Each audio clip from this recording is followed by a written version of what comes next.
the message that should never have been sent deep in the heart of the galaxy. The starship Argus drifted silently through empty space, carrying a message meant for one species, a peaceful call for help, sent by a distant, struggling world. The message was clear, simple, and desperate. We are being attacked. Please help us. The crew aboard the Argus didn't expect trouble. They were diplomats, messengers who hoped to bring aid and friendship. The message was carefully encoded, meant only for the calm and civilized Sarnak, a species known for their wisdom and mercy. The galaxy had heard their cry, and many were ready to answer, but no one knew the message had been rerouted, crossed in the vast networks of space, and instead, it had landed where no one wanted it to, the Death World, known as Vorga Prime, home to the brutal and feared species called the Deathworlders. The Deathworlders were not known for mercy. Their planet was a wasteland, full of poisonous gases, violent storms, and creatures that could kill with a single touch. The species themselves were even more dangerous, tall, armored in thick plates, and strong enough to crush steel with their bare hands. They had survived for centuries by fighting, killing, and never showing weakness. When the Deathworlders received the message, they did not see a plea for peace or help. They saw weakness, and weakness to them was an invitation back on the Argus. Captain Rena Jox sat in the command chair, unaware that the message she had just sent was about to change everything. She believed they were delivering hope, a chance for peace and alliance with the Sarnak. But space is full of surprises. Suddenly, alarms began to ring throughout the ship. The communications officer's voice was tense. Captain, we're picking up an unknown fleet approaching fast. They're not Sarnak, they're Deathworlder warships. The crew froze. The Deathworlders rarely left their planet, and when they did, it was only for war. Prepared defenses. Captain Jox ordered, "This is no accident. Someone has sent the wrong message, and now, we must face the consequences." Outside the windows, huge warships appeared, black and sharp, with deadly weapons ready to fire. The Argus was small and not made for battle. The crew scrambled to activate what little defense they had, but the Deathworlders were already too close. Suddenly, the first shot hit the Argus. A fiery explosion rocked the ship. Systems went dark. The crew was thrown to the floor. Captain Jox grabbed the console and shouted, "Hold on. Try to send a distress call." But even as they sent the call, the Deathworlders boarded the ship. The battle was close and brutal. The Deathworlders fought with savage skill, their claws tearing through metal and flesh. The crew of the Argus fought back with whatever weapons they could find, but it was clear that Deathworlders were stronger, faster, and more deadly. Captain Jox realized then that this was no simple fight. The Deathworlders were not just attacking, they were hunting. They believed the message was a trap, a sign of weakness to exploit. And now, the Argus and its crew were caught in a fight for survival they never expected. In the chaos, the Argus science officer, Dr. Lian, found something strange in the Deathworlders' weapons, a pattern, a code. "Captain," she said, breathless, "they're weapons. They're reacting to the message we sent. It's like the message itself is a signal, a beacon that controls their attack." Jox's mind raced. "Are you saying the message is a weapon?" "Not exactly," Lian replied, "but it triggers them. They respond to the signal like it's a call to war." Captain Jox realized the terrible truth. The message meant for the Sarnak had become a deadly beacon for the Deathworlders. If they didn't stop it, if they didn't fix this mistake, many more ships and worlds would be destroyed.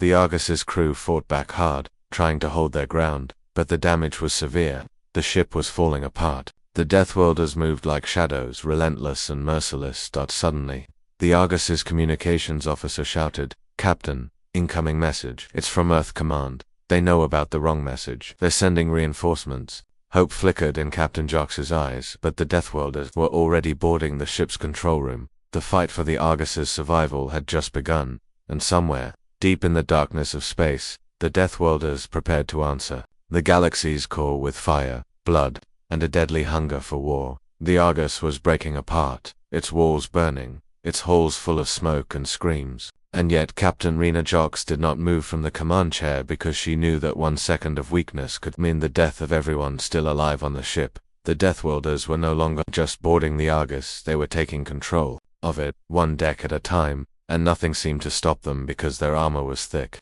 Their claws were like blades, and their minds were filled only with violence. Outside the main window, their warships surrounded the Argus like giant, silent wolves, blocking any chance of escape and making it clear that the crew was alone, trapped, and facing something far more dangerous than they ever imagined. Suddenly, The communication screen flickered again, and this time, Earth Command's voice came through, clear, urgent, and serious. "This is Commander Elias from Earth Command.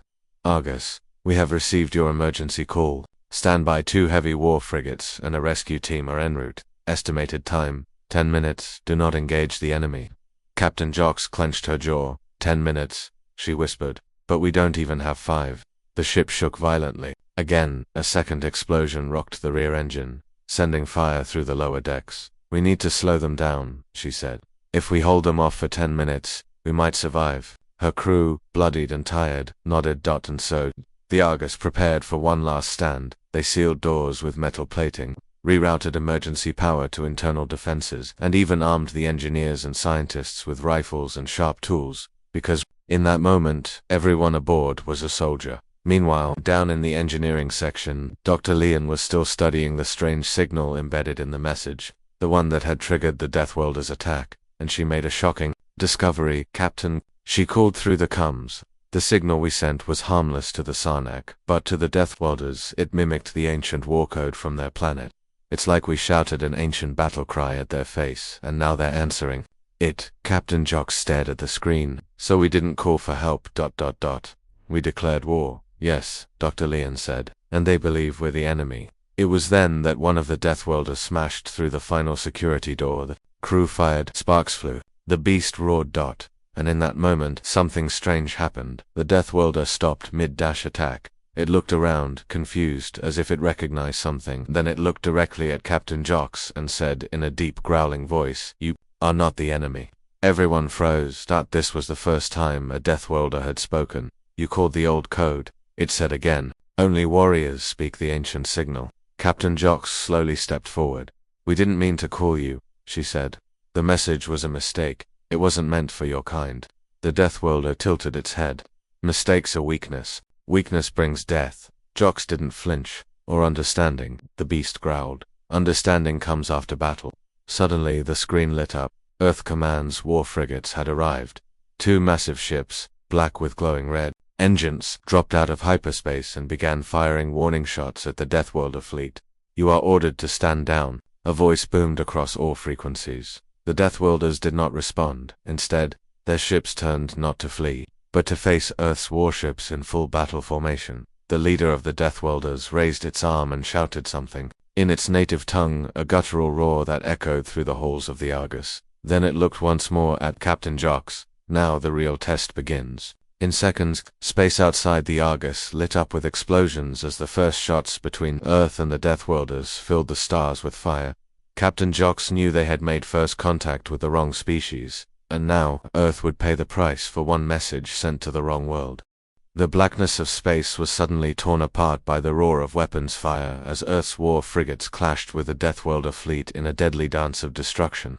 Light flashing across the stars like violent storms, breaking the calm night. Captain Rena Jox stood at the command center of the crippled Argus, watching helplessly as her small ship was caught between 2 deadly forces, the fierce Deathworlders, who had been wrongly called, and the powerful Earth fleet that had arrived too late. The battle was brutal and fast. Earth's ships fired massive energy blasts, cutting through the dark hulls of the Deathworlder vessels, but the enemy fought back harder than anyone had ever expected. Their ships built to survive the worst the galaxy could throw at them.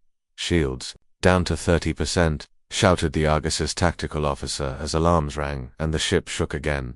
Captain Jox knew the Argus was barely holding together.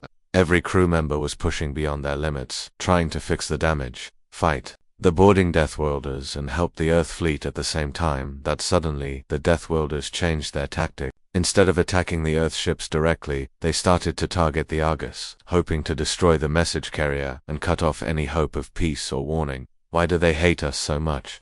a young officer asked, her voice shaking. Captain Jox answered quietly, "Because we called their ancient war code. We made them think we were their enemy.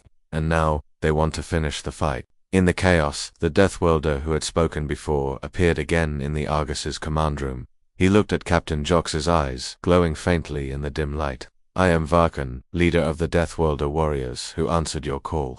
You will understand soon. Your species will either survive by fighting with us or perish under our wrath." Jox stared back. "We didn't want this. We want peace. Help us stop this madness." Varkan's heavy breathing filled the room. Peace. Only the strong deserve peace. Show me your strength. Just then, a violent explosion rocked the Argus. The lights flickered and went out. The ship was drifting, powerless. Emergency power only. A crew member whispered. Captain Jox clenched her fists. We can't die here. Outside the war, outside the Argus continued, but the Deathworld were now boarding the ship in full force. The crew prepared for a final, desperate defense. In the corridors, firefights erupted, plasma blasts against clawed warriors, human determination against Deathworld brutality. Meanwhile, Varkan and Captain Jox had one last, unexpected conversation. Before battle, why did your message contain the war code? Varkan asked. Dr. Lian, who had been listening from the side, stepped forward. It was an accident. We meant to send it only to a peaceful species, but our systems were hacked. Someone wanted to cause chaos. Varkan's eyes narrowed. Then your enemies are not just us, but someone else, hiding in the shadows. The crew's hope shifted from simply surviving to finding the real enemy who had set this trap. But for now, the fight for the Argus and the future of many worlds was all that mattered. The Deathworlders stormed the ship, and Captain Jox prepared for the battle that would decide everything. Smoke filled the halls of the Argus as fire spread through the upper decks. The lights barely working and the ship's systems failing one by one. Yet the crew kept fighting because they knew if they stopped, even for a second, the Deathworlders would destroy everything. Captain Rena Jox had taken command of a defense squad herself, firing a rifle down a corridor as the Deathworlder warriors pushed forward with claws, blades, and armor that looked more like walking tanks than living creatures. They were outnumbered, outgunned, and exhausted, but they were not giving up. Meanwhile, deep inside the engineering bay, Dr. Lian had finally broken into the old transmission logs, searching for any clue that could explain how the war code got into the distress message in the first place. What she found changed everything. There was a hidden signal embedded within the communication, something that wasn't from Earth, wasn't from the Argus, and didn't match any known galactic code. It was artificial, it was planted, and it had been sent just seconds before the Argus transmitted their distress signal into deep space. Dr. Lian's eyes widened. This wasn't an accident, she said quietly into her comm unit. Someone wanted the Deathworlders to attack us. They changed our message before we sent it. This was planned. Captain Jox, pinned down in a hallway, ducked behind a burning pipe as she heard Dr. Lian's words through her earpiece. By who? She asked. I don't know, Lian replied. But the code is complex, way beyond normal hacking. It looks like it came from a powerful AI system, one not used by any human fleet. Jox froze. An enemy was hiding in the dark. Someone who had started a war between Earth and one of the most dangerous species in the galaxy, and Earth didn't even know it yet. Suddenly Varkan, the Deathworlder commander, appeared again. He had not attacked. He had been watching. You are being played, he said, his voice echoing like thunder in the smoke. You call us monsters, but someone used you like prey. Jox looked at him, bleeding and tired, but still standing. We're not the enemy, she said slowly. We were tricked just like you. Varkan's massive body stood still for a long moment. Then he took a deep breath. If what you say is true, then someone wants war between our kinds. We must find them, and crush them, before they destroy both our worlds. A sudden alarm blared. A new ship had entered the system, but it was not from Earth, and it was not from the Deathworlders. The screen flickered. A sleek, black ship with no known ID code appeared, moving fast toward the Argus. They're jamming our systems, shouted the comms officer. The ship fired, not at the Argus, not at the Deathworlders, but at both. They want us both dead, Jox whispered. Varkan growled. Now we fight together.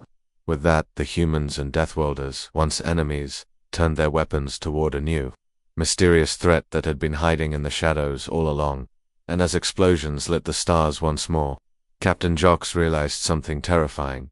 This war had only just begun.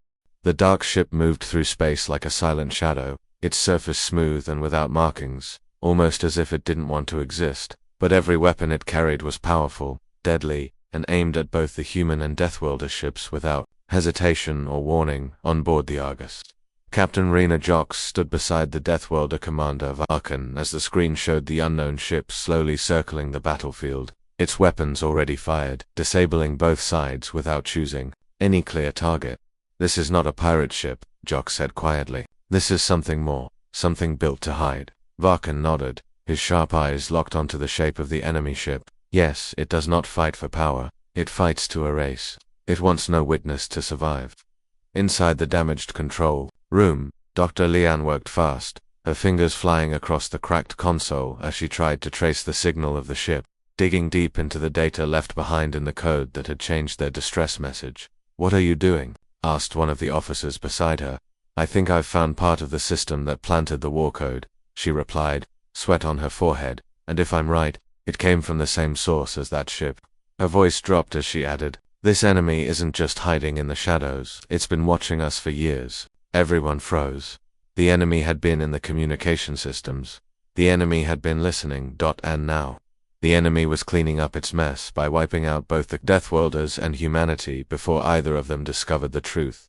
On the main screen, a message finally came through, a voice cold and robotic, speaking in perfect basic. "You were warned. The experiment has failed. You were not meant to unite. You were meant to destroy each other." Jox's hands tightened into fists. "Who are you?" she demanded. "We are the architects. We observe, we control outcomes. When species grow too powerful, we reset the balance."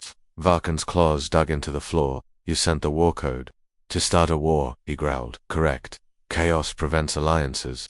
Fear keeps civilizations weak. We keep the galaxy balanced by keeping you from growing too strong." Suddenly, everyone on the Argus understood. This enemy had always been out there, not a rival empire, not a wild species, but a silent force that pulled strings from the shadows, using fake signals, misinformation, and planted wars to stop any species from rising too far. And now that the Deathworlders and humans had begun to unite, they had become a threat to this ancient control system. "We're not going to be your puppets," Captain Jox shouted. Varkan stepped forward. "We will show you the power of real warriors." Jox turned to her crew. "Prepare all weapons. Get us close to that ship." A technician looked at her in shock. "But we can't win. That ship is too advanced." She stared at the screen with fire in her eyes. "Maybe we can't win today," she said, "but we can show them that we are not afraid." And with that, the Argus, held together by courage and hope, joined the remaining Deathworlder ships, and moved straight toward the dark vessel that had manipulated everything from the very beginning. As plasma cannons lit the blackness of space, and the stars flashed with fire, a new alliance was born, one that the architects had never planned for, and one that might finally bring them down. The battlefield in space had turned into a storm of fire, light, and metal as the human warship Argus and the Deathworlder fleet fought side by side against the mysterious black ship known only as the Architect's Hand, a weapon created by an unseen enemy who had hidden in the galaxy's shadows for centuries, pulling the strings of war without ever being seen. Captain Rena Jox stood on the damaged bridge of the Argus, shouting orders as sparks flew from the ceiling, and the deck shook beneath her boots. But she refused to fall because she knew this. Battle meant more than survival. It was about breaking the chains of control that had held species like hers back for generations. "We're too slow," yelled her weapons officer. "Their shields are regenerating faster than we can damage them." Jox slammed her fist on the console. "Then we hit harder. Give me every last bit of power in our core. I want our main cannon charged now." Below in the hangar bay, Deathworlder warriors worked beside human engineers, strapping explosives to old drones and building weapons from broken parts, while Varkan led a boarding team to prepare for a desperate mission. "We cannot win with power," he said, his deep voice echoing in the bay, "but we can win with courage."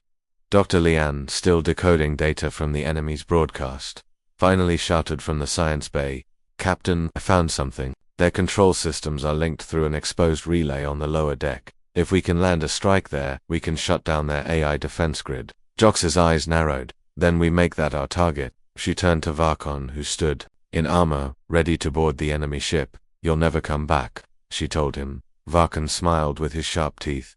Victory has always had a price. Minutes later, in a stolen Deathworlder transport, Varkan and his team launched into the dark, flying straight into the mouth of the beast, dodging lasers and debris, heading toward the weak point in the Architect's Hand. Inside the Argus, all systems began to fail, weapons overheating, shields collapsing, and power draining fast, but still the crew refused to surrender. "We're losing pressure on Deck 7, someone screamed. "We don't stop," Jox shouted back. "Hold them back. Just hold them back a little longer." In space, Varkan's ship smashed into the enemy hull, cutting through like a blade, and the Deathworlders poured inside, roaring, slashing, and setting charges on walls as they fought waves of robotic drones that defended the ship with deadly precision. Finally, covered in wounds and smoke, Varkan reached the core, a glowing red chamber filled with humming machines and, strange, floating crystals that pulsed with energy and information. He looked at the bomb in his hand, then at the stars beyond the broken window. For the future of two worlds, he whispered, and then he pressed the trigger. The explosion rocked space itself. On the Argus, the enemy ship stopped firing. The black vessel began to crack, fold, then vanish in a final blast of energy. Silence. And then, cheers. They had won, but they had lost. VAR. Kaon.JAX stood at the broken window of the bridge, watching the stars, her hand clenched by her side. He gave his life, she said softly, not just for his people, for all of us. Dr. Lian nodded. And now, the galaxy will know the truth, that we were never enemies, that the architects lied. Jox turned away from the window, her voice steady and full of fire. They wanted fear, but they made something stronger instead. She looked at her crew. They made unity.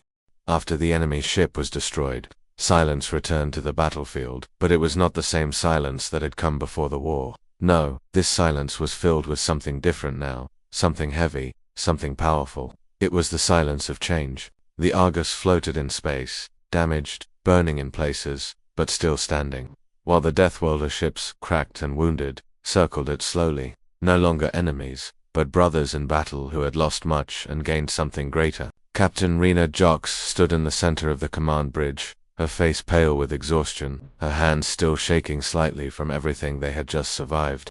But her eyes burned with the fire of someone who had seen the truth and would never forget it. The crew around her moved slowly, carefully, not celebrating, not smiling because they knew the cost of victory, and they remembered Vakon, the warrior who had given everything to destroy the enemy that had controlled their lives without them even knowing. Dr. Lian walked up beside her, holding a datapad, her voice quiet. "I've finished the full trace of the architect's signal," she said. "It wasn't just a ship, it was part of a network." Jox frowned. "A network?" Lian nodded, her face pale. "They've done this before, many times. 2 other species, 2 other planets. They create false wars. They plant messages. They force civilizations to destroy themselves before they grow too strong."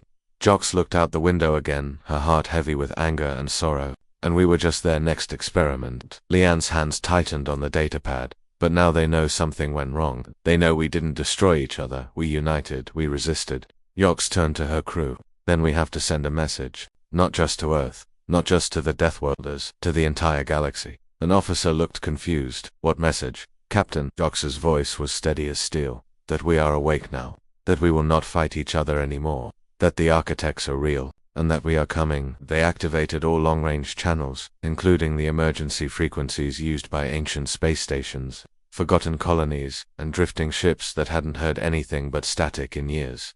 The message was simple. "This is Captain Rena Jox of the human warship Argus. We were manipulated, we were used, but we survived. The architects are real. They have done this before.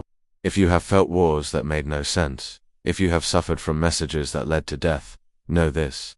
You are not alone. We will find them, we will stop them, and we will never be fooled again." For a moment, the stars remained silent. Then, replies came. From planets no one had heard from in centuries. From species that were thought lost. From broken ships hiding in gas clouds. From underground cities buried in fear, voices came through, angry, afraid, and hopeful. "We thought it was just us. We lost our home to a false war too. We are listening, and then we are ready." A slow smile came to Jox's face. "They made a mistake," she whispered. "They chose the wrong species to trick." As the Argus began its slow journey back to Earth, followed by the surviving Deathworlder ships, the galaxy itself began to shift. Ancient secrets were uncovered, new alliances were born, and in the dark places where the architects still watched, something began to tremble. Because for the first time in countless years, the Deathworlders were united and humanity had joined them.